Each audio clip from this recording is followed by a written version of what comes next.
शेतकऱ्यांना farmer ID देण्यात महाराष्ट्र देशातील अग्रगण्य राज्य असून फेब्रुवारी 2026 पर्यंत 1,31,00,000 फार्मर ID तयार झाले आहेत।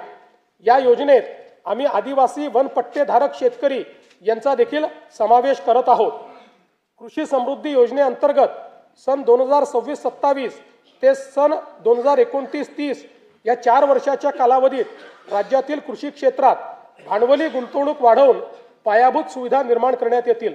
राज्यात 5 लाख हेक्टर क्षेत्र नैसर्गिक शेतीखाली आणून सकस व पोषणयुक्त नैसर्गिक शेतीमाल उत्पादित करण्यासाठी आगामी 2 वर्षांमध्ये महाराष्ट्र नैसर्गिक शेती अभियान या नवीन योजनेची अंमलबजावणी करण्यात येणार आहे। गोपीनाथ मुंडे अपघात सानुग्रह अनुदान योजनेत शेतमजुरांचा देखील समावेश करण्यात येईल।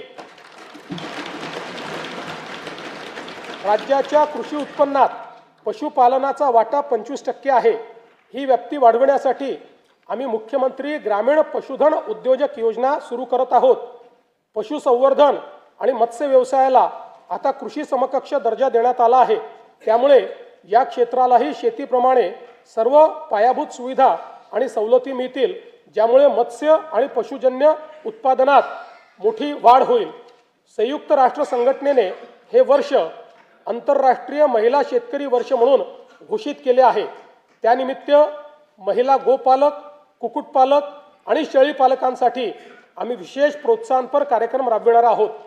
मत्स्य व्यवसाय क्षेत्राच्या विकासासाठी प्रतिवर्षी 1,240 कोटी रुपये आर्थिक भाराच्या मुख्यमंत्री मत्स्य संपदा योजनेस मान्यता देण्यात आली आहे।